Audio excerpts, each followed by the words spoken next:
Good morning, જય શ્રી કૃષ્ણ, જય માતા, જય બાબાડી. સવારમાં નાઈને હું નીકળ્યો હતો, ત્યાં કામ હતું, ત્યાં કોલમ ભરવાના હતા, ત્યાં આગળ પહોંચી ગયો. મજૂરો આવી ગયા હતા, કારીગરો બી આવી ગયા હતા, કામ કરતા હતા.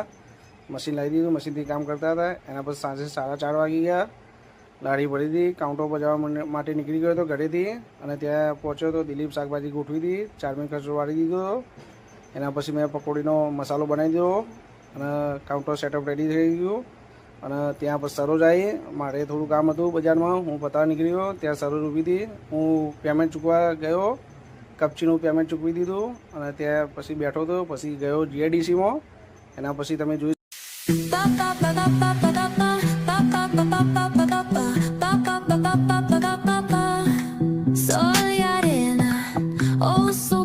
ત્યાં હું આવી ગયો હતો. રાત પડી ગઈ હતી અને વસ્તી કરવાનો સમય થઈ ગયો હતો. એના પછી મેં ત્યાં કચરો વાળી દીધો, કાઉન્ટર સાફ કરી દીધું. દિલીપને પણ વસ્તી કરી હતી, ઘરે જવાના હતા અમે દિલીપને દિલીપને ગુડ નાઇટ કહીને હું નીકળી ગયો. તમે જોઈ શકો મિત્રો. ગુડ નાઇટ, જય શ્રી કૃષ્ણ, જય બાબાડી, જય માતાજી.